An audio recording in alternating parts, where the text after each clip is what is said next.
Big Dumb Movie is a comedic podcast that often contains obscene language and outlandish commentary. Listener discretion is advised.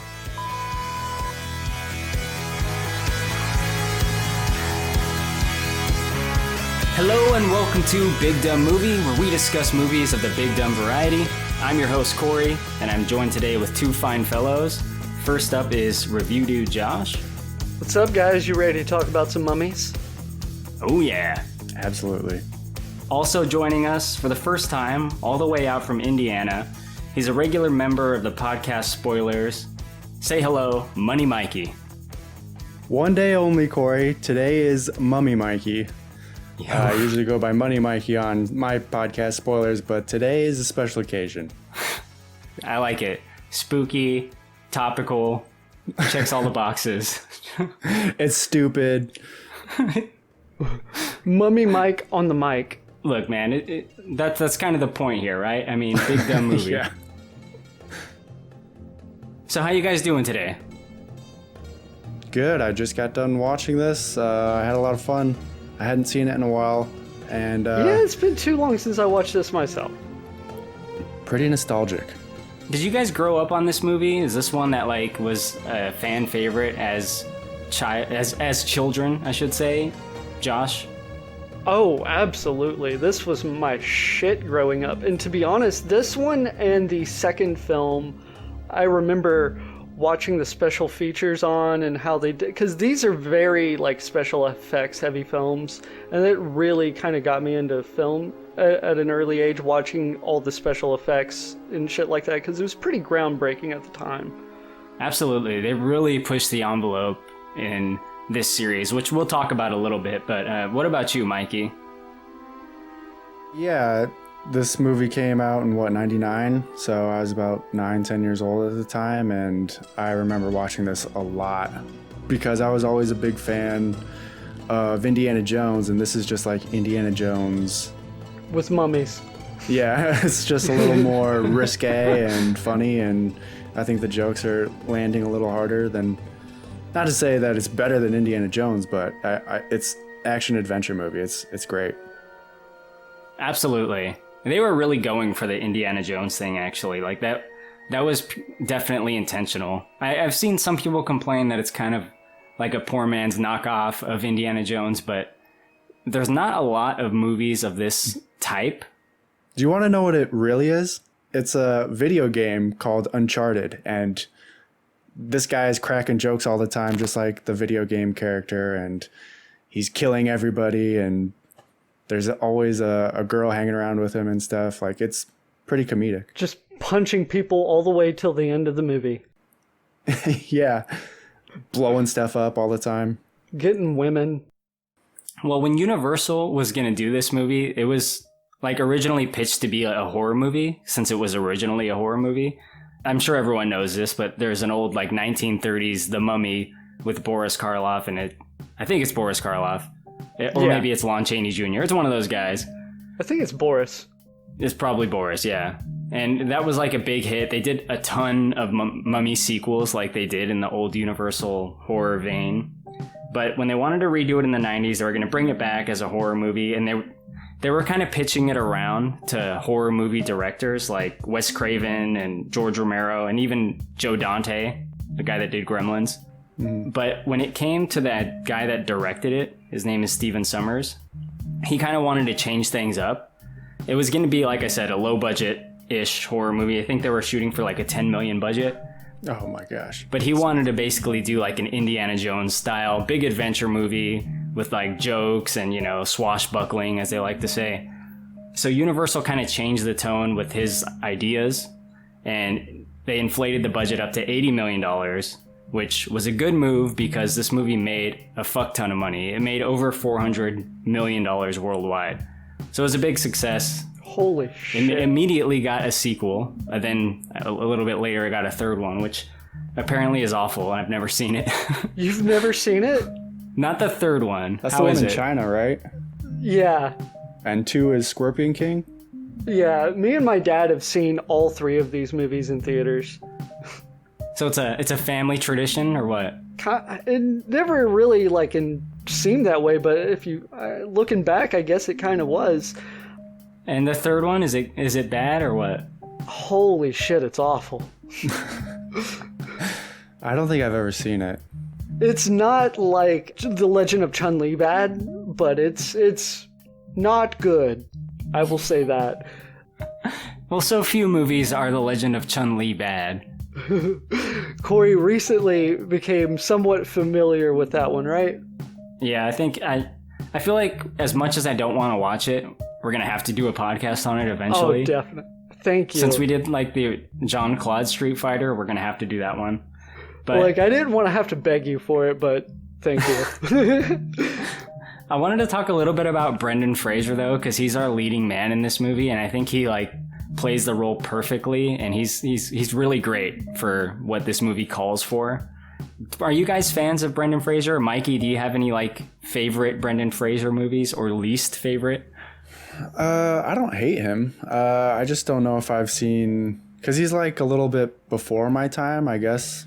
I know this movie really resonated with me, and I like him a lot in this, but other than like Tarzan and maybe George of the Jungle, I think you mean. Oh yeah, George of the Jungle, and is it Bicentennial Man or? Oh, you're thinking of Encino Man. Encino Man. Yeah, I mean, man, those are like the only things I know him from, but I really like him in this. that was gonna be my pick. Honestly, I fucking love Encino Man. Such a solid 90s film.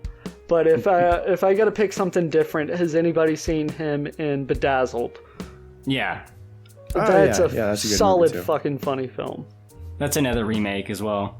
Yeah. Yeah, he had a run there in the 90s for sure. Especially like I'd say the second half of the 90s with like Bedazzled, and then the one with Alicia Silverstone where he was like in a bunker for his whole life. He was like raised in Blast like from the Past. Yeah.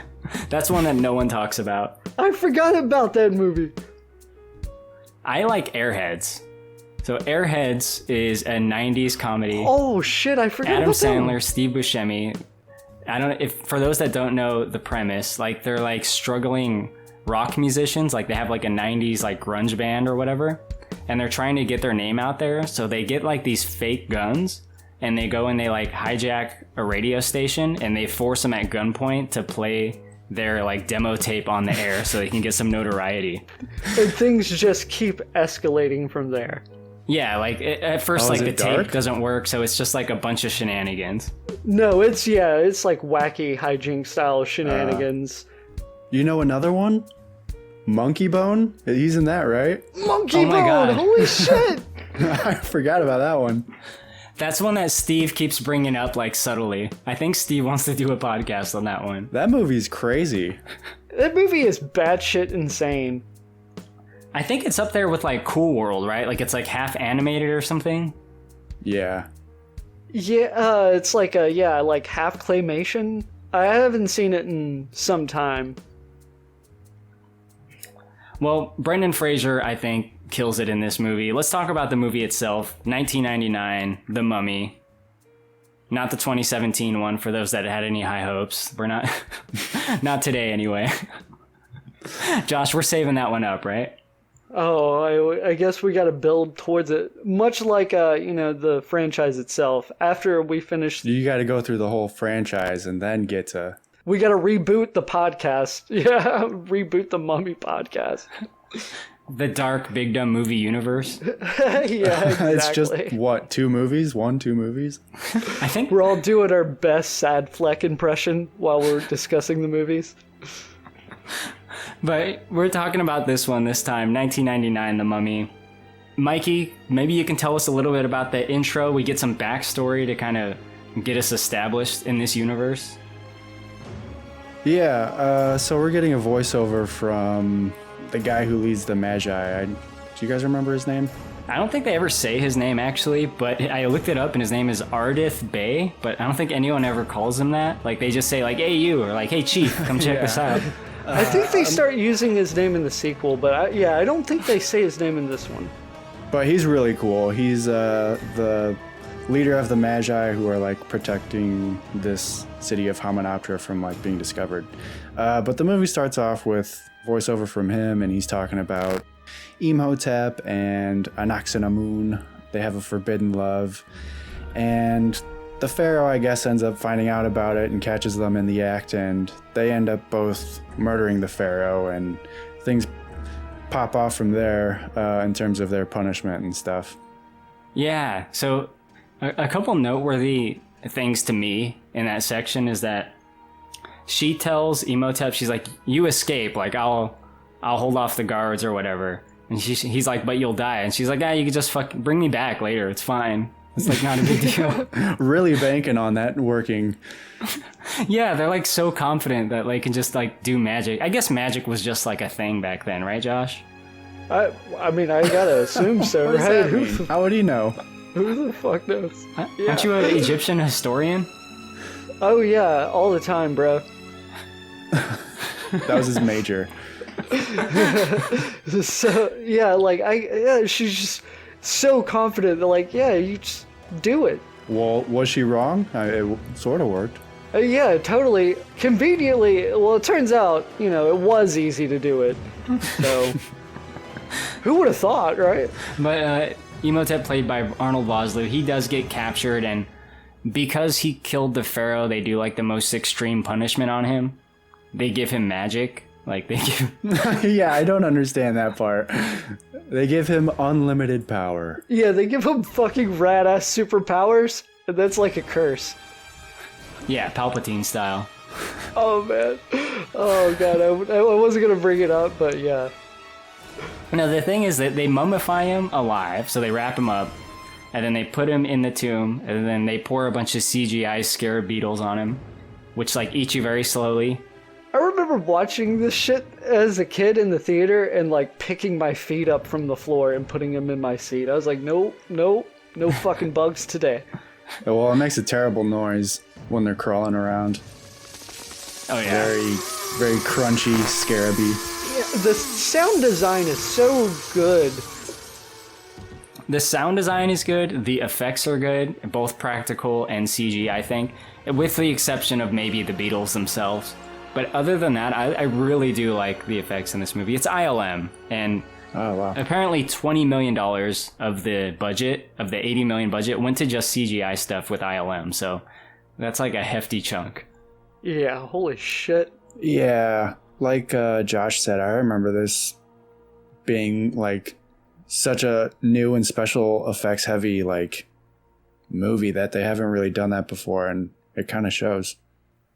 Absolutely. I don't know if they hold up anymore. Like I'm rewatching it like on silent now, and it's like the effects are okay, I guess. Well, I mean, yeah, they're definitely good for 99. Yeah, effects are just so crazy now.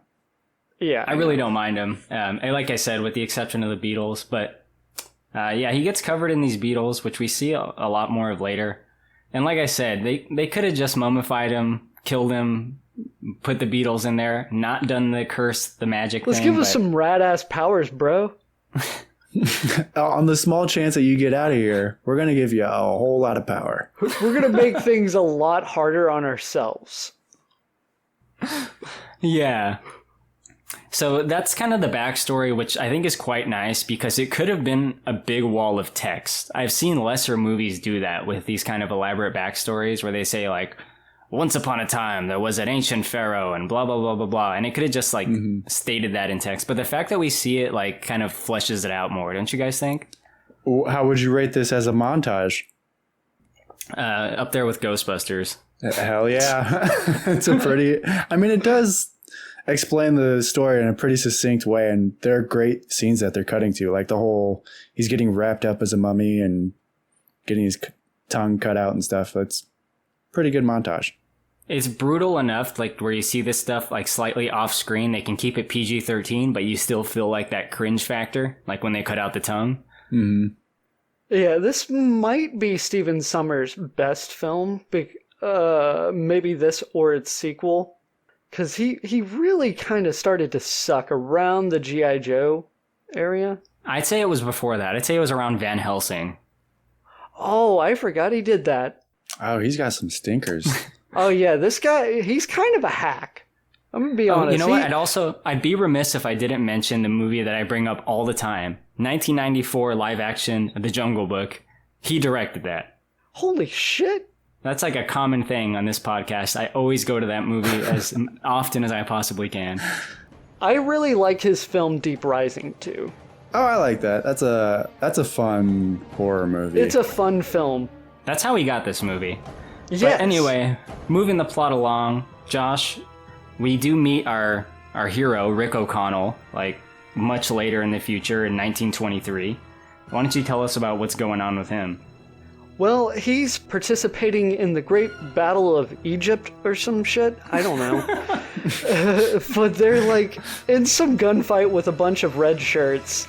And we're introduced to the man, the myth, the legend, Brendan Fraser, and his little funny sidekick, Beni. Oh, okay. I thought you were going to say the man, the myth, the legend, Beni, because... Well, yeah, cool. I was going to say, he's the true hero of the story, right? This man... he's the best part about the movie. He steals the show. Daddy! You're with me on this one, right? Oh, your strength gives me strength.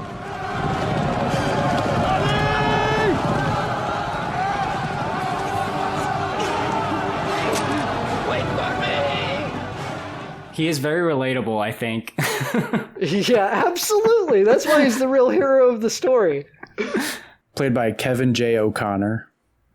When he has the gold at the end and like he looks at it and he goes back into the place to steal more and he ends up dying, like I'm like, yeah, I would have probably gone for more too. Right. He's actually in, I think, like every Stephen Sommers movie. Oh, that's cool. They're like friends. Yeah, they became really good friends on Deep Rising. He's in this one. He's not in The Mummy Returns for obvious reasons, but he's in Van Helsing as Igor. And he's Dr. Mindbender in G.I. Joe.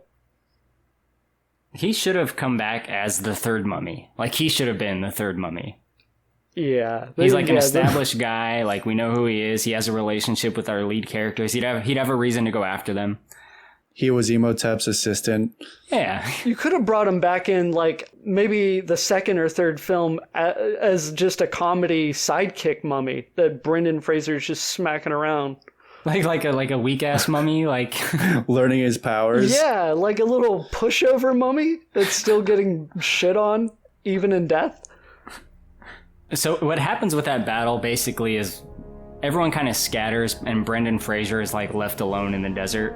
The Magi are just kind of like watching from a distance, like, just let him die in the desert. Oh, so these aren't Magi trying to... This is like a third party? The Magi are just watching from afar? Yeah, I think they're like battling over that city. Yeah, I think there's like two armies, so then the Magi are like, let's just check this out. Like, yeah, let them both here. wipe each other out, and whoever's left, maybe we kill them. It cuts to 3 years later, and we get to meet a couple of our other leads. So Evelyn, or Evie, played by Rachel Weisz, and her brother Jonathan, who is played by... Who might also steal the movie. He's fucking great. John Hannah. There it is, John Hannah. What is it that you like about Jonathan, Josh?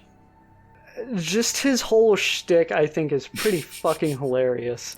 Where he's just so comically scared all of the time, you know?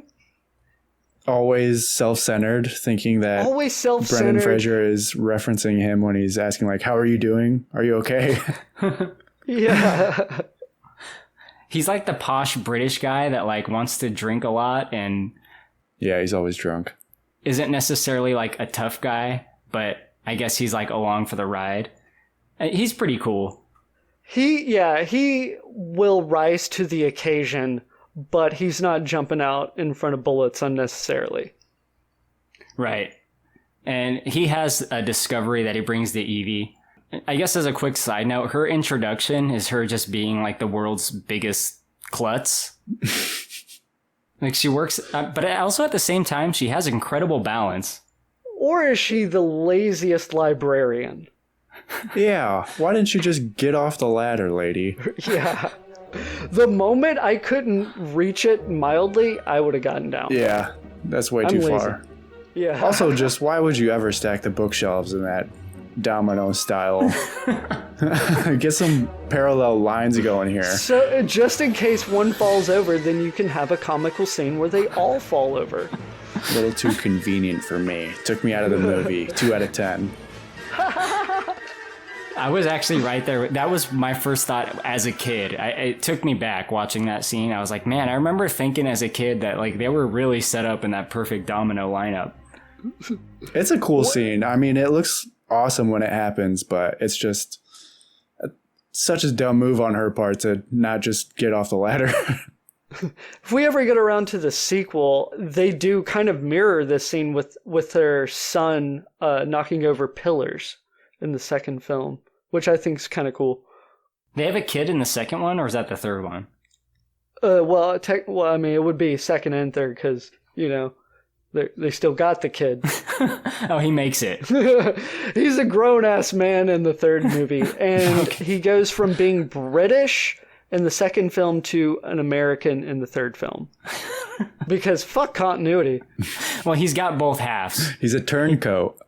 Yeah. And the mom's not Rachel Weisz anymore. Oh, yeah.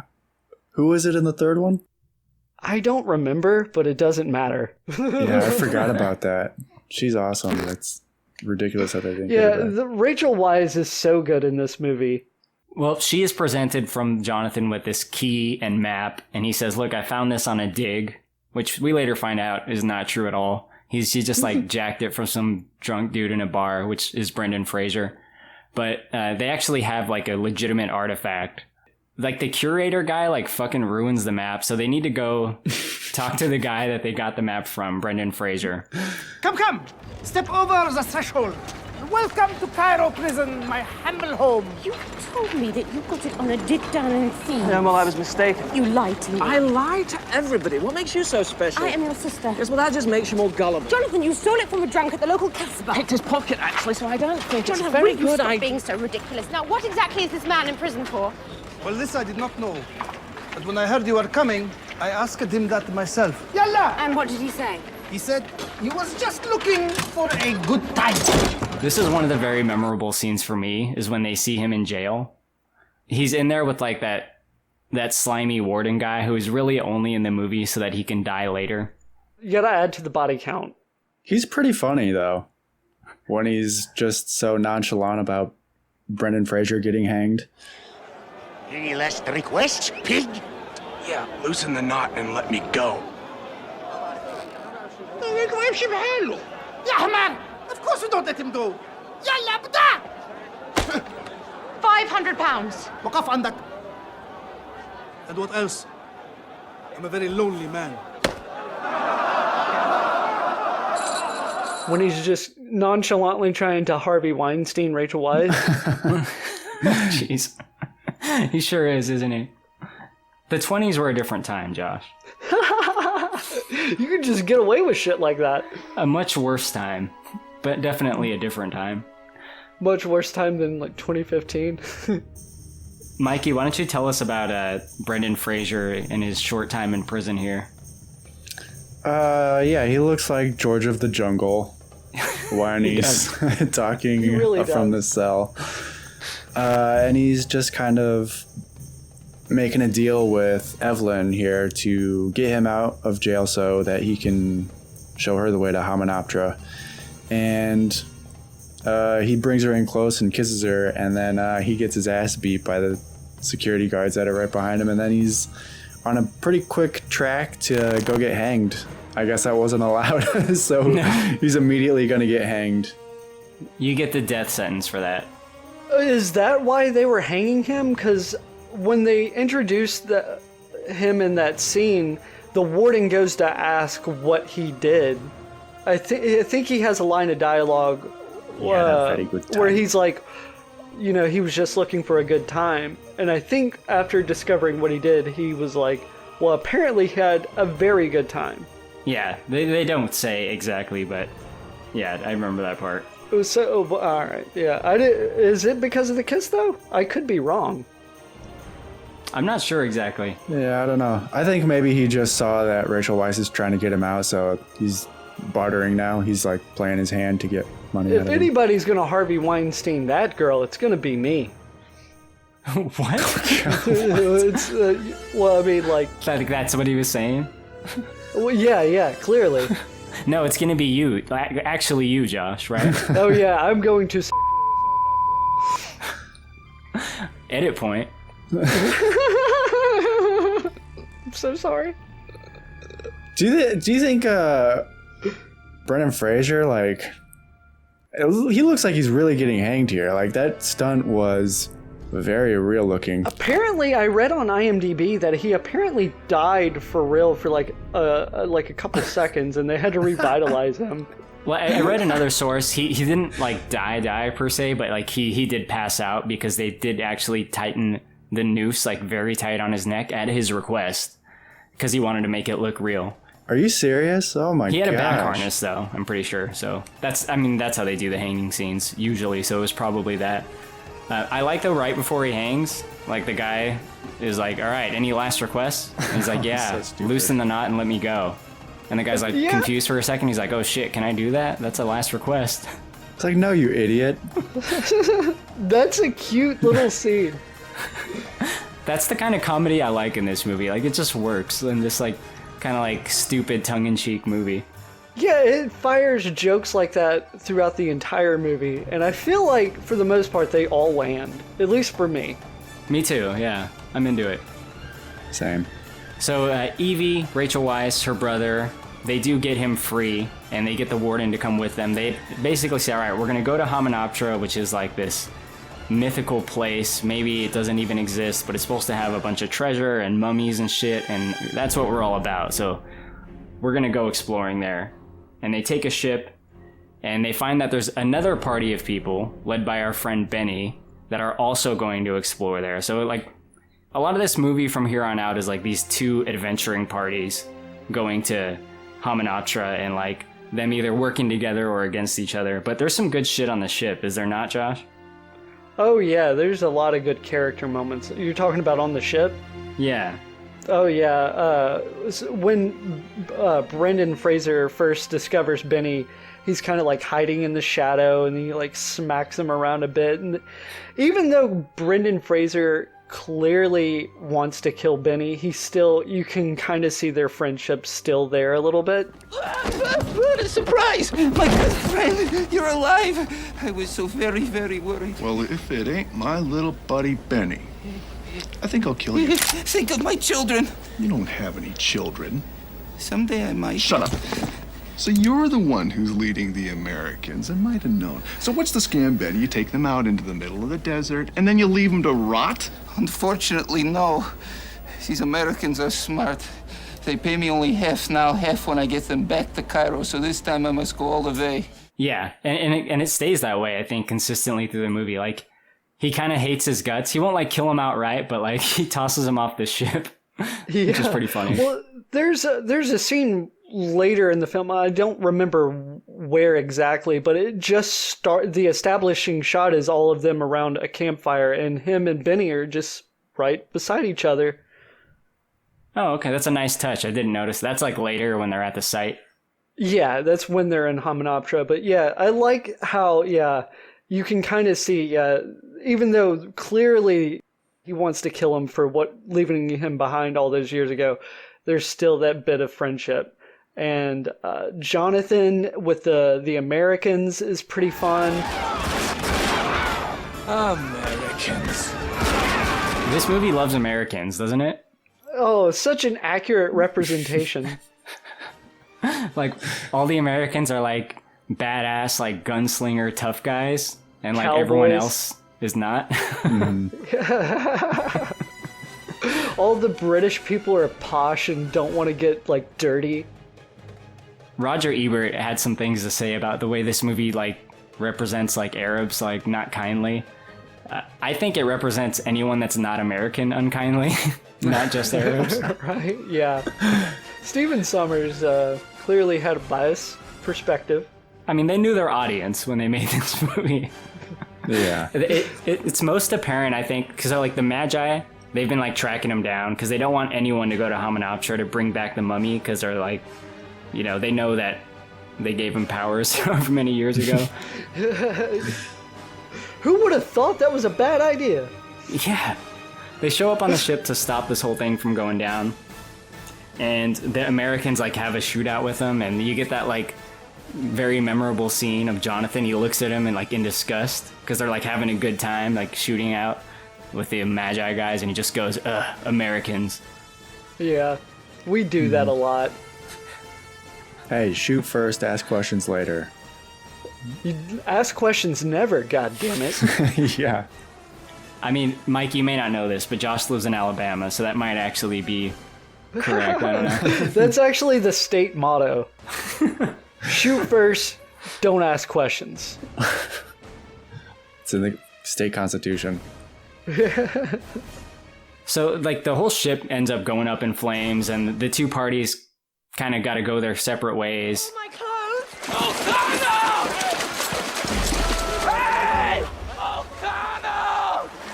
It looks to me like I've got all the horses! Hey, Benny! Looks to me like you're on the wrong side of the river! We get a little bit of like a travel montage onto Hamunaptra, and they eventually meet there at the same time-ish. I think Brendan Fraser's party gets there technically first. Yeah, they had a little bet going on with the Americans. They had the $500 bet, yeah. I only gamble with my life, never my money. Ever? What if I was to bet you $500 says we get to Hamunaptra before you? You're looking for Hamunaptra? That seems like a lot of money for 1920s. Yeah, that's probably like $10,000 today or something. I don't know. It's like, what, during the Depression too? I mean, Oh, yeah. Yeah, I forgot about that. that'd be a life-changing amount of money. They just casually bet like 10 grand. Like, what's going on? Well, I guess in hindsight, you know, it won't matter much once we find all this Egyptian gold, maybe? I don't know. They really assume they're going to find the loot then. Yeah, they're really banking on it. But I really like when they're racing towards Hamunaptra, Brendan Fraser and Beni are riding side by side, and Beni starts like whipping him with his like whip and everything, and he just throws him off his horse. Dude, he goes under the hooves. There are so many good Beni and Brendan Fraser moments throughout the whole movie. You know, the looks like we got all the horses, looks like you're on the wrong side of the river. You know? Yeah, that like became a meme somehow. Yeah. Yeah, I saw a meme of that just the other day. Of all the points in the movie, like, yeah, that one became a meme somehow, like, many years later. But yeah, their interactions are cool. When they get to Hamunaptra, like they said, there's two parties. There's our main group of heroes, and then there's, like, the secondary group of Americans and Beni. A lot of the movie in the second act is, like, kind of them exploring, which it does kind of slow things down a little bit, but I do really appreciate taking the time to, like, actually build up to this, instead of just like them finding it and opening it right away. Like, there's a lot of exploring, there's good use of the sets, the music. It's entertaining, and there's booby traps and stuff, so it's not like totally boring. Yeah. And they set up the mirror thing with light, you know? The like light reflection thing where it's like one mirror to the other. Which they set up early on so they can explain all the Hollywood lighting in the last act of the film. And compared to Indiana Jones, I mean, they're actually going out and digging stuff up. They're actually looking for stuff, I guess, instead of just stealing it from a tribe or something. Well, it belongs in a museum. Stealing the artifact from like a local tribe, like that's their sacred relic. That gooey mummy belongs in a museum. There's some good points in the dig, I think. Pun intended? One of the ones I think you mentioned, Mikey, is like the booby trap. They explain it, but like first we don't know what it is exactly. It's like the smoke that like disintegrates like the digger's like skin and stuff, and like their flesh is all melting. I love how they're just so blasé about, we need 3 guys to just kill yourself right now and go open up that mummy. Any volunteers? Yeah, there's all right, I guess they're paying American money. Let's do this. Yeah, what'd they say it was? Salt acid or something? I don't even know if that's a real thing. Probably, but it messes these guys up. They melt. They give a good enough explanation for it to be, like, plausible. Yeah, just in terms of, like deaths, like on a PG-13 kind of scale, it's pretty grim. Yeah, and I like grim, so I'm all about it. There's a lot of body horror in here. A lot of mummy, or a lot of people just getting sucked dry and shriveled up and stuff. Don't say that out of context. Yeah, the phrasing. mummy wants to suck you dry? Phrasing on my part, sorry. But yeah, there's a lot of gross stuff happening with these booby traps and mummies. While we're on the subject, let's just go ahead and bring it up. Like, up until this movie, like, I was not really scared of like, what is a mummy gonna do, right? Like, I read Goosebumps, the mummy's gonna slowly walk towards me, right? Yeah. But when you see him actually like sucking the life out of people, it's pretty horrifying. I can't believe I'm about to make this reference, but it's like Scary Movie 2, when like they're in the haunted house and like a skeleton starts like chasing them. And the girl's like, we don't have to run. It's just a skeleton. And they go up and they like take one of its bones off. Like, and it's just bones, Cindy. Yeah. I cannot believe I made that reference. I'm ashamed of myself. You got to turn in your big dumb movie card. One of the things I like about the exploring the tomb is a line from Jonathan. Mummies, my good son. This is where they made the mummies. And I'm thinking like, this is where you guys are making the mummy right now. This is where they made the mummy. I don't know. It's like, to me, it was like a fourth wall-ism. I don't know. Just caught my fancy. Meta. But what happens is the B team, like Beni and the American guys, I think they find like Emotep's, his girlfriend, whose name I can't say. Oh, Anaxanamun? They find her sarcophagus with like the organs. And then the other team finds like the Book of the Dead. Is that right? Yeah, they like put all of her organs in jars, I guess, and then also curse that shit, because why not? We're just throwing out curses. Well, it says right on the box, anybody who opens this is cursed, and I'll hunt you down and harvest your organs and stuff, and they totally ignore that, like any American would. This curse will only activate if somebody is also cursed with another curse that gives them superpowers, in which case those double curses will combine together and you are fucked, right? Well, okay, well, all right. I have a hypothetical for you guys here on like a serious note. So let's say real world, you're in like Egypt or for some reason vacation or whatever it is. You and your friends stumble upon like this previously like untouched tomb of some kind, and you find like this ancient gold box or something. And let's say one of your friends or something can like translate the hieroglyphics, and it says what it says in the movie. You open this, you're gonna be fucking cursed. They're gonna eat your eyeballs, cut out your tongue or whatever. But it's like treasure. Would you do it? Yeah, I don't believe in curses. Did I just watch these three, I don't know, workers just melt before my eyes before I make this decision, or am I going in blind? Let's say no. So I didn't see it. Well, it is the Great Depression, so you got to take that into account. I'm pretty broke at this point in Egypt, and I'm guessing I want to get out, so I think I would probably do it. Dude, my thought was kind of the same. I was like, I might still do it, especially if like I had dedicated so much to this like dig. But I mean, in the context of a movie, of course it's real. Well, I think they're good up until Rachel Weisz reads from the book. They could have got out of there. Yeah, that's what really fucks him. You're right, actually. That's what wakes him up. That curse only takes effect if you also activate this other curse. Like, what the fuck? This is too many curses to be combining. Mm-hmm. Why did she have to read it out loud? Why didn't she just read it in her head? Like, she reads like page 1 and it fucking like activates him. She's reading the slipcover and she just awakened a 3,000-year-old mummy. The fucking slipcover of the gold book just takes his fucking soul away. This is pretty convenient. The slipcover with like a picture of Emotep. It's like he's like in a black turtleneck. It's like it's the picture of the author. The headshot. He's got his hand on his chin. About Emotep. Fuck. That is fucking funny. But yeah, she does read from the book. It wakes Imhotep up, and then they immediately get a locust plague. So like shit starts going south from here. And we can talk about some of our favorite moments of shit going south. There's obviously a lot of scarabs and stuff. My favorite is the glasses guy, whose name I don't remember. Glasses guy? The glasses guy is like cruising around the mummy, or the mummy's cave. His glasses fall off, and he is like useless without his glasses. Like he can't even see like 2 feet in front of him. And then the mummy finds him and plucks out his eyes. But here's the thing.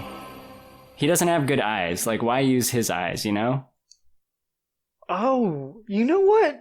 What is the mummy gonna have to like get a prescription pair of glasses too? He sucks down those eyes, and he also has macular degeneration like this dude has. He's just totally blind.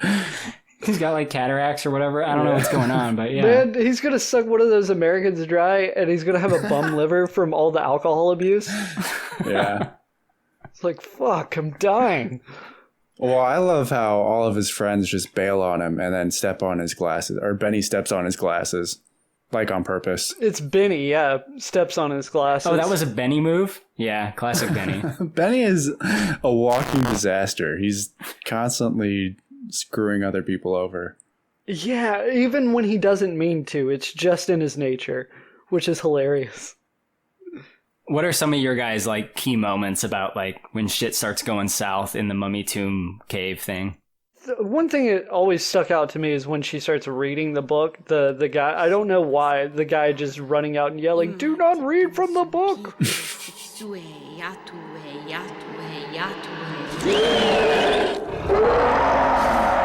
No! You must not read from the book! Oh, the dad from Jumanji? Yeah. I love when Brendan Fraser first runs into the mummy and screams at him, and then the mummy screams back at him.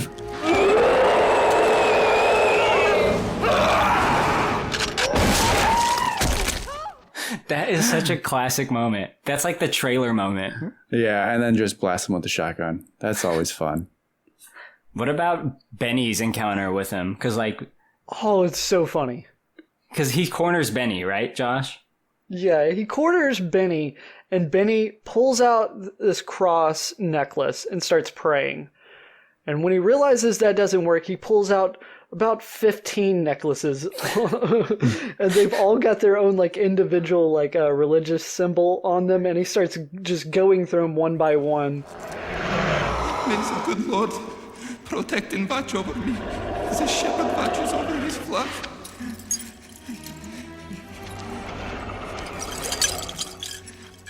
يا إلهي سيبني أعيش خافني.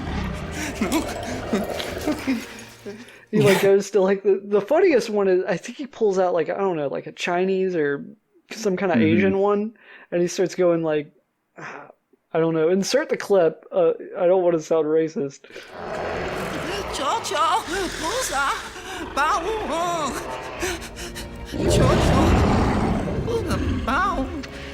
Why would he assume that one would work? Why? You're in Egypt, man. Yeah, immediately go for the fucking Star of David, right? Right? Like, know the zip code. Yeah, know your zip code, bro. But that is like a cool gag how he has like a religious pendant for every occasion. Like depending on what kind of like demonic force approaches him at any given time, like he can like pray his way out of it. Yeah, well, I guess Benny is pretty smart. He knows a lot of multiple languages, so maybe he's not totally useless. It kind of says a lot about his character without saying anything about his character. The fact that he is this sleazy piece of shit and he's got all of these religious symbols. Like, he doesn't believe in any of it. He's just covering his bases. He knows all of these languages probably so he can fuck more people over, you know? I think it's a good character detail that kind of says a lot about his backstory. Yeah, definitely. But our heroes do escape this mummy tomb, and I guess they go to like the nearest town or wherever. They get kind of like a minute to gather like what's going on. It is realized that Imhotep, the mummy himself, is coming after the people that like opened this specific box, which it's the American guys, right? He needs to pick off the American guys, and he's gonna, as Mikey described him, suck them dry and then regenerate himself. Hey, those were his words, not mine. That's what the mummy said he was going to do. Those were your implied words. I'm just going to slurp them all up, is what he said.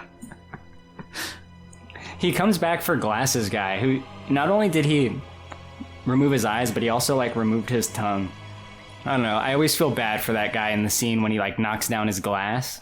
You know, he's got the blindfold over, he can barely talk, and he's kind of like fumbling around, and he's trying to acclimate to now being blind and partially mute. And he like knocks over his like cup of tea or whatever, and he just starts crying. Please forgive me. Oh, whoops. Mr. Burns, Prince Imhotep thanks you for your hospitality. And for your eyes. And for your tongue.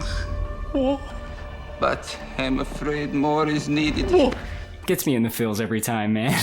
Right, and Beni just sells him out. Yeah, I think I'd just be happy it was the mummy so he can finish me off.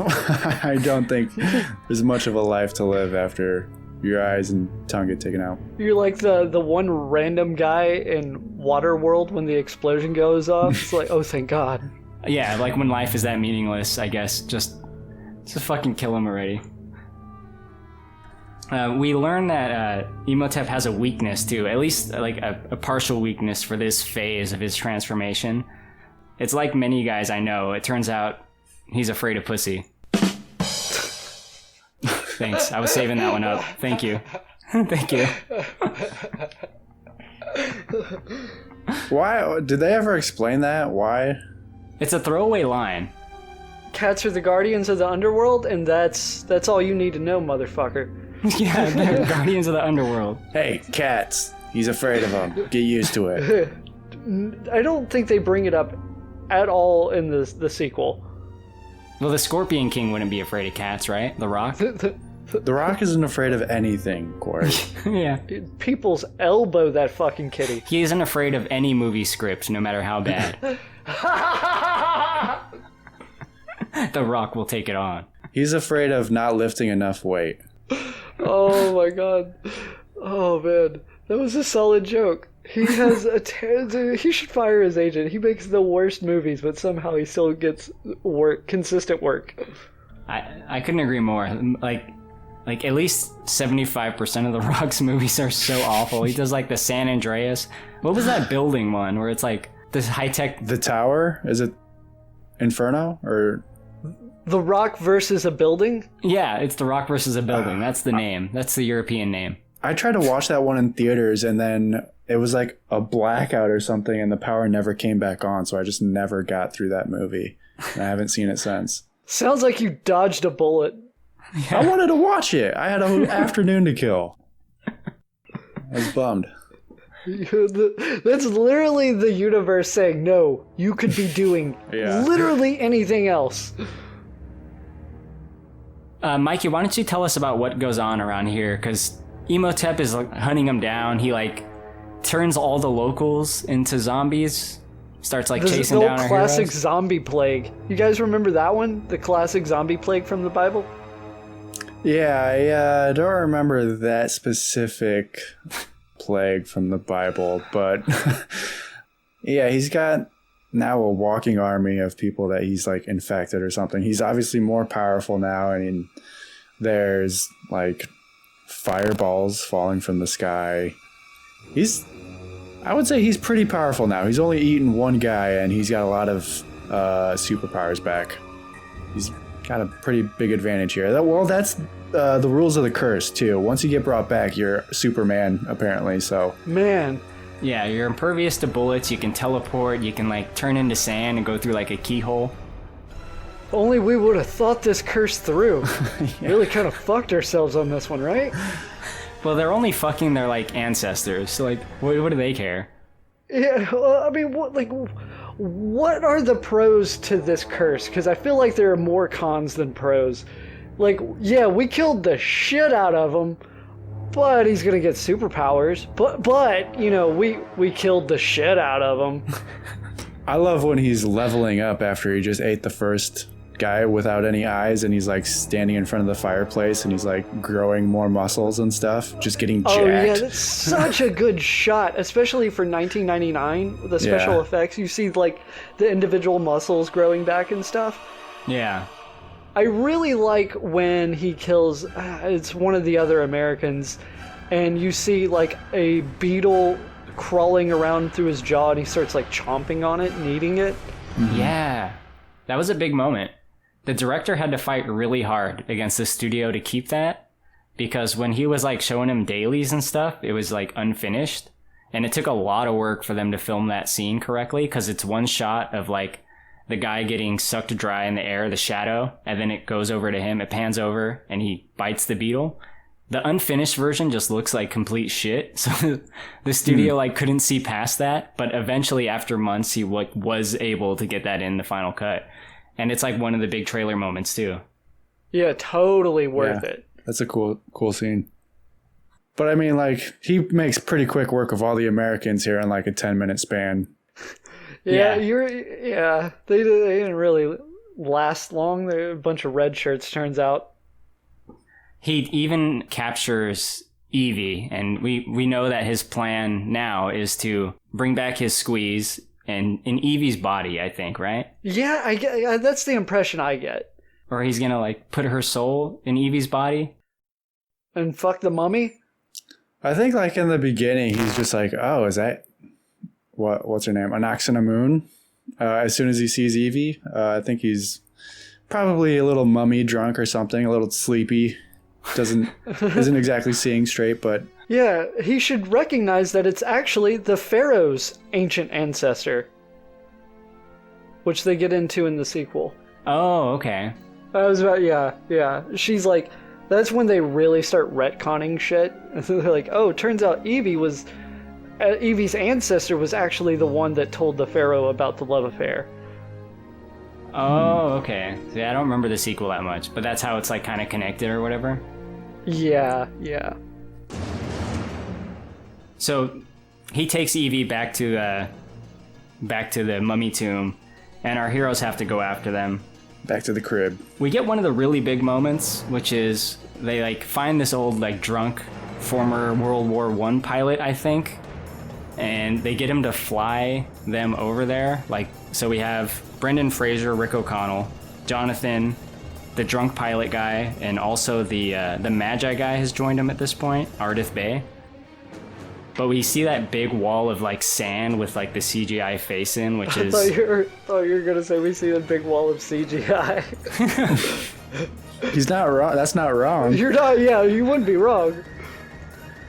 All I could think of watching that is like Anakin Skywalker's worst nightmare. Like someone needs to make an edit. There needs to be like an edit of like Anakin like scared, and it's like that coming for him, like that big sand face. Well, it's such a good shot, they reuse it again in the second movie. The same exact one? Well, instead of sand, you ready for this, Corey? Hit me. Water.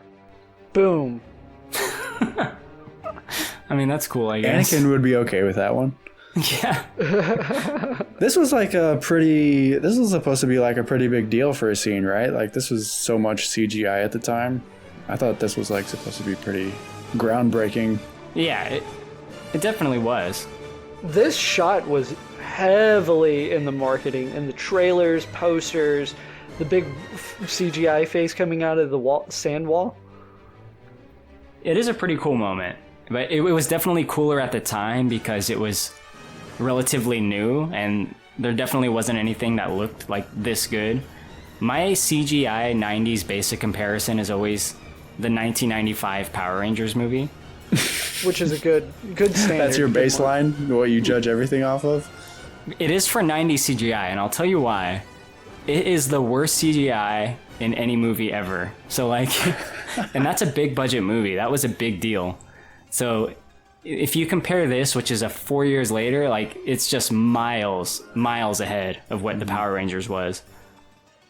How dare you insult the memory of Ivan Ooze's great mech transition?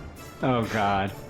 No, but at what point, when you're firing a machine gun into this like face of sand, you realize, you know what? I'm firing bullets into this face of sand, and I'm not doing. His health bar isn't going down any. Yeah, you're right. At some point, like, the bullets don't work, right? Like, it's a fucking lost cause. It's not slowing him down. It's not doing shit. You gotta try. Well, he's also Encino Man, so I'll give him a pass. Yeah, he's like maybe not all there. Yeah, he's like just recently learned how to wheeze the juice. Oh god, dude. No one's gonna know what the fuck you're talking about. Come on, people, watch Encino Man, Pauly Shore's finest film. Kashmir, Rajneesh, why don't you just chill? No, but still. Link and I are cruising the mountain, bro, and we figure we's a little juice. No, whizzing the juice. Wheeze the juice. No, whizzing the juice. No, whizzing the juice. Don't watch Encino Man. It's not good. Josh, Pauly Shore movies are not good. Well, you got to think about it in spectrum. In terms of Pauly Shore movies, it's either Encino Man or In the Army now. There's nothing else. Pauly Shore and the spectrum, those are words that go together. I'll say that. But let's move on. What are you going to watch? Fucking Son-in-Law? Fuck that film. That's a deep cut.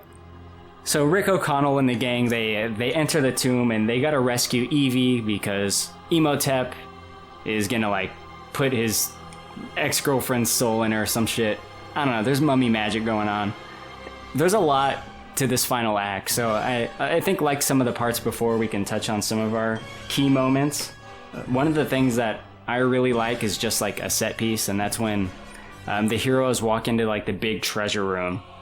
I just feel like that's kind of like a nice scene to see. Like, okay, there is a big thing of treasure in here. Mm-hmm.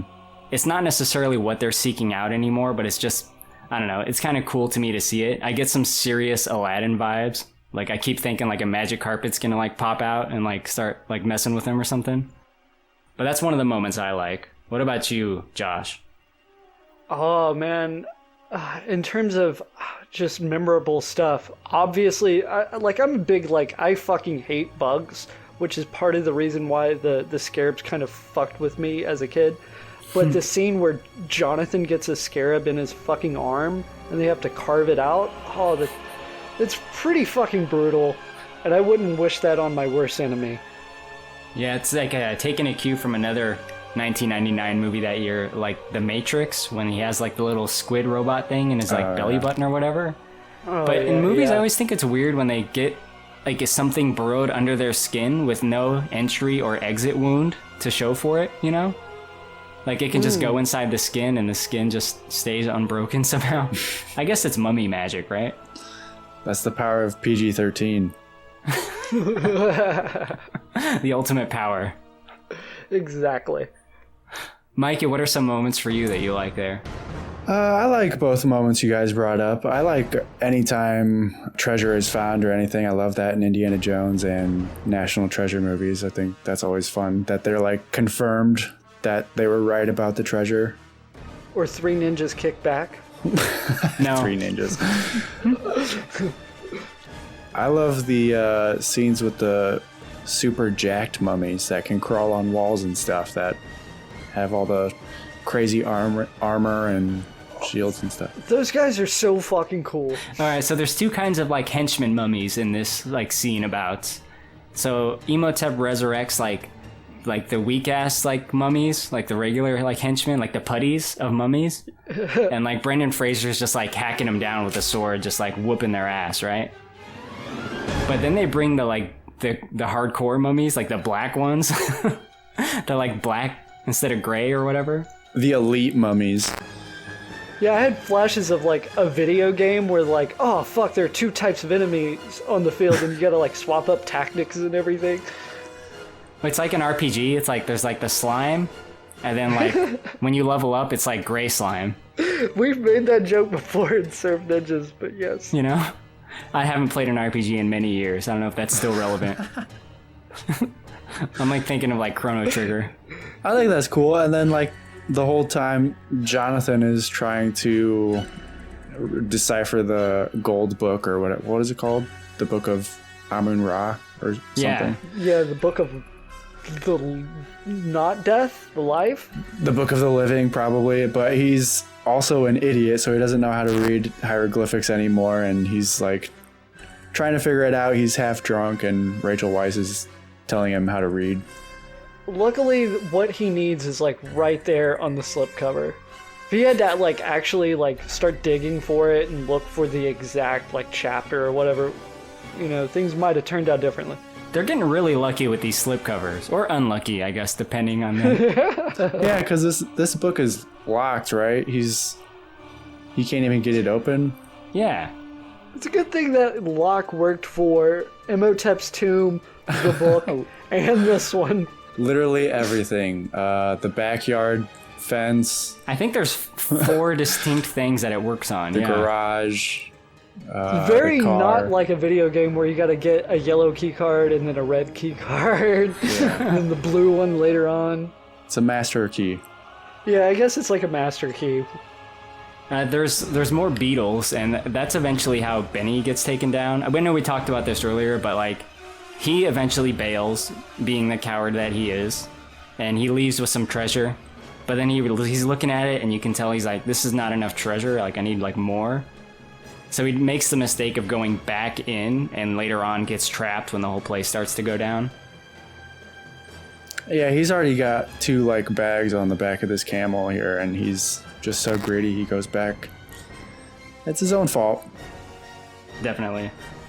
Yeah, just in terms of being a PG-13, his death, even though it quickly fades to black, the sound design is, oh my god, it's like bone-chilling to me.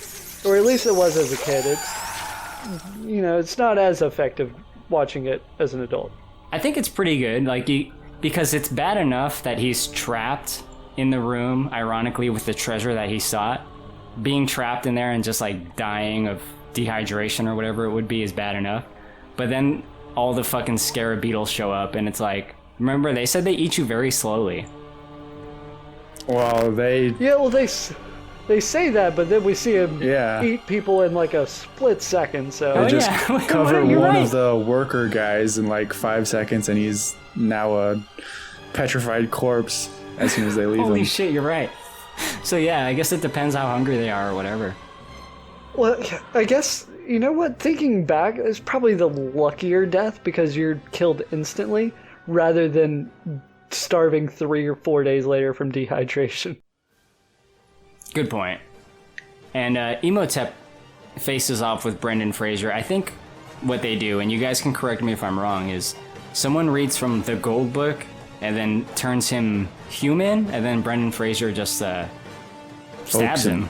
Just gives him a hearty poke right in the tummy. Somebody turned off the cheat code, and then Imhotep couldn't hang. He didn't have his combos up, bro. He didn't block. God mode over. You zigged when you should have zagged. So they take him out for now. I mean, he comes back, but... He gets dragged into a black goo pit. Filled with, what, souls or something? Or the big CGI puddle, right? Is it that ghost thing that, like, his girlfriend, like, comes through? Like, that same kind of thing? Mm-hmm. Oh, no, You're right. It's that, like, like, all of a sudden, like, the ghost of, like, a carriage ride comes through and, like, takes his soul. No, that's how he loses his immortality. Like a ghost carriage comes through. A ghost carriage Uber runs through this pyramid. Not only is there, like, the implied, like, ghost horses, but there's implied, like, ghost wood and wheels. That's a 13 ghost moment. The ghost carriage shows up, and he gets in the ghost Uber, and it's like, "Do you want a water? What do you want to listen to on the radio?" You want a ghost water? He's like, "See you later, immortality," and then he gets stabbed. And the whole place ends up like going down because of like one little booby trap like switch. Like, so stupid. Beni causes it. And at the end of these kinds of movies, there's always like the whole place has to like be like falling down to pieces, like Indiana Jones and like, what's the last Indiana Jones? Not the Crystal Skull, but Oh, I was about to say, no, it's definitely The Last Crusade, because they didn't make one after that. The Last Crusade, like when the whole place is like falling to pieces at the very end and they have to escape. That seems to like always be the case if there's like a cave or a tomb at the last set piece. Even Three Ninjas Kick Back, Josh. Yeah, I know, right? The whole place has to like collapse somehow, and they do that by one little booby trap. Even primitive cultures knew how to build a self-destruction button. Yeah. I love when they're trying to escape and we see all these like giant rocks kick flipping in the air and stuff from the city. It's just giant pieces of land flipping all over the place because this booby trap was so devastating. Just doing sick kick flips, like 360 flips. Just grinding on other stones. Pop shove-its with this... Yeah, pop shove-its. Pop shove-its? I don't know why that's so funny to me. Pop shove-its. Now I got Tony Hawk flashbacks. I'm doing 900. But the whole tomb collapses, and fortunately our heroes escape. Even Ardith Bey, who we might have thought died because he was just like holding off henchman mummies for a while there, even he gets out of there. Just shows up out of nowhere. Well, actually, he was actually originally supposed to die in the script, but Stephen Sommers just really liked the actor, and they became friends, so he decided to write in the scene last minute where he lived. I like him. I think he's awesome. I mean, that's funny. That's like a favor to the actor. I'm not going to kill your character. I'm changing the script for you, man. Yeah, that's pretty solid, right? Yeah. I mean, he's a bigger part in the sequel, right? From what I recall. Yeah, he's like, he's the Han Solo of the sequel. Yeah, he's awesome. There's like two Han Solos competing with each other. Who's the most Han Solo-ish? Brendan Fraser and this guy. Who needs people less? Who can punch people through the whole movie the most? But the place collapses like we described. They get out of there. The guy Ardith Bey kind of like gives Rick O'Connell like a nod of respect and is like, "We have done it. We have saved the day." And he like rides off into the sunset, and then Rick O'Connell grabs Evie and they have like their romantic kiss, like the official kiss that we've kind of been waiting for in a way, because, well, the first one was kind of rapey. And then later, the kiss gets interrupted when she like passes out drunk. And then now we get like the official one. Do you guys think this moment was earned? I feel like it was, because they have some genuine character moments. I thought so too. Yeah, Corey, they just saved the whole world. I think they deserve a little smooch. That's fine. When they're bickering about saving the whole world, that's pretty funny. They also get some treasure in the end.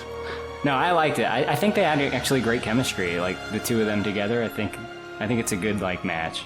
You can tell when something's off in movies like this when the chemistry isn't there. Like it doesn't seem quite right, you know? Oh man, you got me thinking flashbacks of the third movie when they recast her and the chemistry's not there. Maybe we'll get there. I don't know. I don't want to say no definitively, but but also no definitively. Yeah. Fuck Jet Li. Well, that is The Mummy, 1999. Before we go into ratings, do you guys have any final thoughts, things about the movie we missed? Anything you want to touch on? Mikey? The music is pretty good. I don't think we talked about that, but I think it fits pretty well. I really like the score. Goldsmith. Yeah, the set design is cool too. They go to a lot of cool places.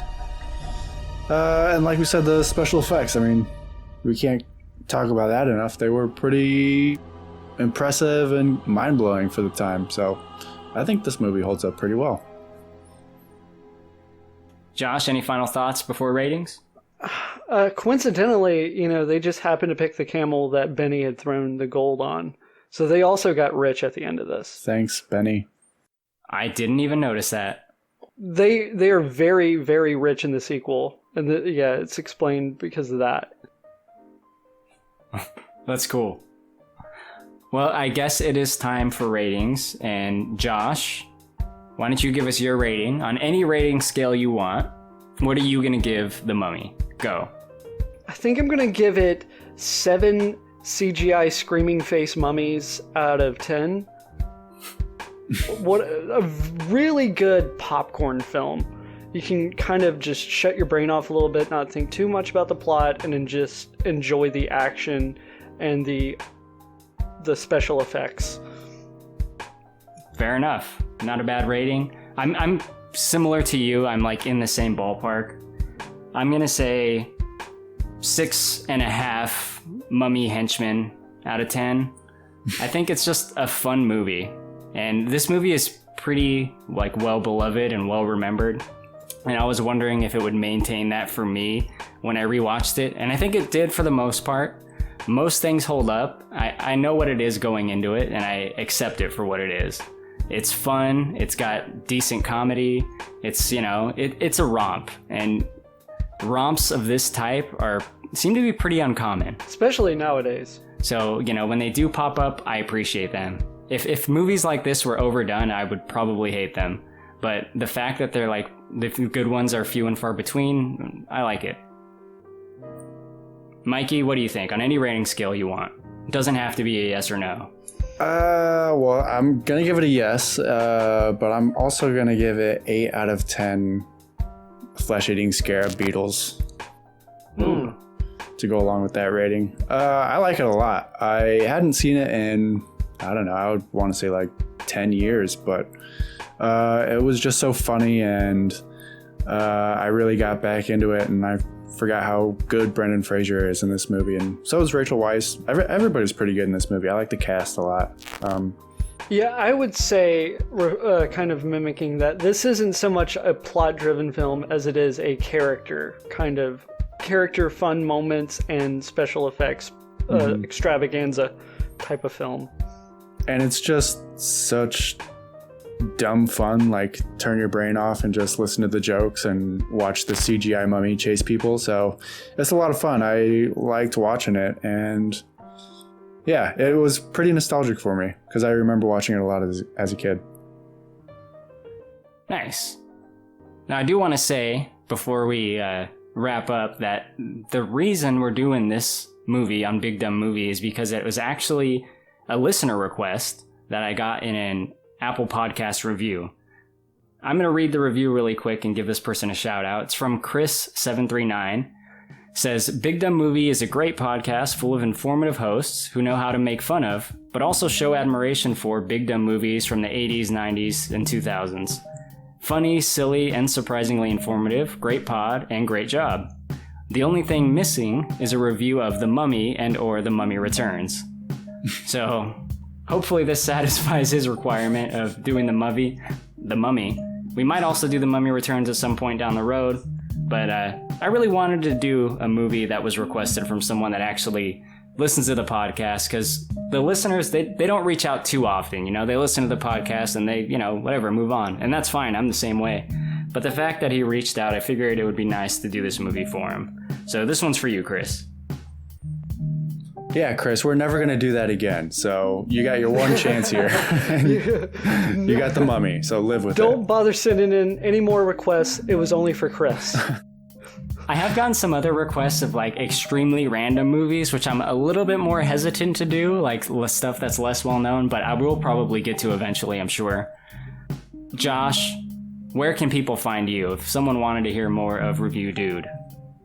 All right, so you can type Review Inc. INC or Review Dude DOOD on your search bar, and you can follow me and watch me talk shit about movies, because that's really what I do.